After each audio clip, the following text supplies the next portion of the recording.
Bienvenidos a la Biblia explicada. Listos para zambullirnos en el Génesis, ¿verdad? Y en especial, en el relato de la creación. Esta historia ha cautivado a la humanidad por siglos. Y créeme, tiene mucho más de lo que se ve a simple vista. A mí siempre me ha fascinado la historia de la creación. Es un texto, bueno, lleno de simbolismo e interpretaciones. Estoy totalmente de acuerdo. Y aunque muchos conocemos la historia en general, hay detalles que a veces no notamos. Por ejemplo, se han fijado en la repetición de «Y vio Dios que era bueno», después de cada etapa de la creación. Sí, esa frase es clave. Algunos estudiosos dicen que no es solo la aprobación de Dios, sino que apunta a una bondad propia de la creación, ¿no? Un orden, una belleza inherente. Qué interesante. Es como si la bondad estuviera como tejida en el universo desde el principio. Exacto. Y hablando de detalles curiosos, ¿sabías que la luz se crea antes que el sol y la luna? Es verdad. Eso siempre me ha intrigado. Parece ir contra la lógica, ¿no? Normalmente la luz la asociamos con los cuerpos celestes. Es un detalle que nos invita a ir más allá de lo literal. Algunos lo ven como una forma poética, ¿no? De enfatizar el poder divino. Que Dios no está limitado por la física como la conocemos.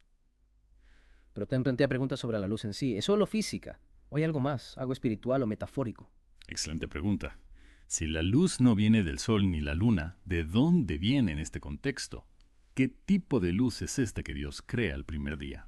Algunos teólogos la interpretan como una manifestación de la presencia divina. Una energía que precede a los astros y que infunda vida al universo. Fascinante. Y luego, claro, llegamos a la creación de los humanos, hechos a imagen de Dios, con dominio sobre la tierra. Esa frase, a imagen de Dios, ha generado debates por siglos. ¿Qué significa realmente? Se refiere a nuestra apariencia, a nuestra razón, a nuestra alma. Algunos estudiosos sugieren que se relaciona con nuestra capacidad de amar, de crear, de conectarnos con lo trascendente. Cualquiera que sea la interpretación implica una responsabilidad enorme. Sin duda, si somos imagen de Dios, ¿cómo debemos tratar a la creación? ¿Cómo debemos tratarnos entre nosotros? Refleja nuestras acciones la dignidad que se nos atribuye. Y hay un detalle que siempre me ha llamado la atención. Después de crear plantas y animales, Dios dice, bueno. Pero al crear al ser humano dice, y aquí que era bueno en gran manera. Esa distinción es crucial, resalta la posición única de los humanos en la creación según el Génesis. Es como si Dios estuviera especialmente complacido con la creación del ser humano. Es casi como ver a un artista contemplando su obra maestra, con una satisfacción inmensa. Pero esa distinción también nos hace preguntar, ¿qué implica esa bondad en gran manera? ¿Nos da un estatus superior o nos da una mayor responsabilidad? Es una pregunta que ha resonado por la historia y que sigue siendo relevante hoy. Algunos teólogos la interpretan como una justificación para el dominio sobre la naturaleza, mientras que otros argumentan que es un llamado a un mayor cuidado y responsabilidad hacia el mundo. Es una pregunta compleja, sí. Y el Génesis, con su lenguaje poético y simbólico, nos invita a explorar distintas interpretaciones. No nos da respuestas fijas, sino que nos hace preguntas, ¿verdad? Claro, sí, Que nos llevan a una reflexión más profunda. exactamente. Y hablando de interpretaciones, no podemos olvidar la creación del hombre y la mujer. Un tema que, bueno, ha generado mucha controversia. Claro, este pasaje se ha usado para justificar la complementariedad, pero también la subordinación de la mujer. Hay que analizarlo con ojo crítico, ¿no? Y en su Ujú. contexto histórico, pero también de reconocer cómo esas interpretaciones han influido en las relaciones de género. Sin duda, la Biblia, como cualquier texto antiguo, está llena de matices y requiere una lectura cuidadosa y responsable. Que hablando de responsabilidad, el Génesis menciona que Dios le dice a Adán y Eva, fructificad y multiplicaos, llenad la tierra y sojuzgadla.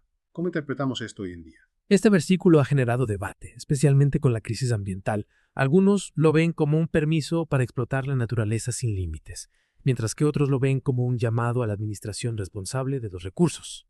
Interesante cómo un mismo texto puede generar tantas interpretaciones. Pero creo que lo importante es que nos invita a reflexionar, ¿no?, sobre nuestra relación con el medio ambiente y preguntarnos si estamos actuando como guardianes responsables. Totalmente. Y volviendo al orden de la creación, me llama la atención que Dios crea primero a los animales, y luego al hombre a su imagen y semejanza. Cierto, parece que los animales no son solo un preámbulo, sino que tienen un valor propio en el plan divino. Exacto. El Génesis nos invita a reconocer la interconexión de toda la creación, apreciar la belleza y la diversidad del mundo natural, y a cuestionar la idea de que el ser humano está en la cima. De hecho, al principio, Dios les da a Adán y Eva toda planta verde para comer, lo que sugiere una dieta vegetariana. Este detalle nos invita a reflexionar sobre nuestra relación con los animales y la naturaleza. Sí, plantea la pregunta de si es necesario comer carne, ¿verdad? Y las implicaciones éticas y ambientales de nuestras elecciones. Es un tema complejo, sin duda. Y no olvidemos que este relato de la creación, aunque breve, ha tenido un impacto enorme en la cultura occidental. Sin duda, ha inspirado arte, literatura, música, teología, filosofía. Sigue resonando en la mente humana siglos después. Es fascinante cómo un texto tan antiguo puede ser tan relevante. Sí. Creo que una de las claves es esa, su capacidad de generar preguntas, de invitarnos a reflexionar, a buscar significado. Precisamente, el Génesis no nos da respuestas fáciles, sino que nos desafía a dialogar con él, ¿no? A cuestionar nuestras interpretaciones y a buscar un significado que nos resuene. Y una de las preguntas que más me intriga es, ¿qué significa ser creado a imagen de Dios? ¿Cómo podemos vivir a la altura de esa imagen? Es una pregunta fundamental que cada uno debe responder. El Génesis nos da un punto de partida, una base, pero la búsqueda de respuestas es un viaje personal. Y finalmente llegamos al séptimo día, el día de descanso. El Shabbat, un día sagrado para el judaísmo, dedicado al descanso y la contemplación. Un recordatorio de que incluso Dios, después de crear el mundo, descansó y disfrutó de su obra. Es una lección valiosa, ¿no? En un mundo que nos exige estar siempre activos y productivos, el Génesis nos recuerda la importancia del descanso, de la conexión con lo sagrado, de la gratitud por la creación.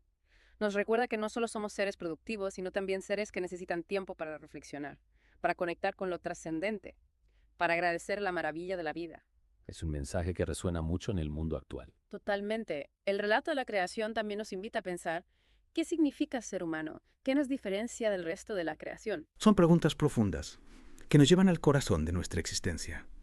El Génesis nos da algunas pistas, pero al final cada uno debe encontrar sus propias respuestas. Claro, el Génesis nos ofrece un punto de partida, una base para reflexionar, pero la búsqueda de respuestas es un viaje personal e intransferible. ¿Y qué mejor manera de empezar ese viaje que con este relato tan lleno de simbolismo y significado?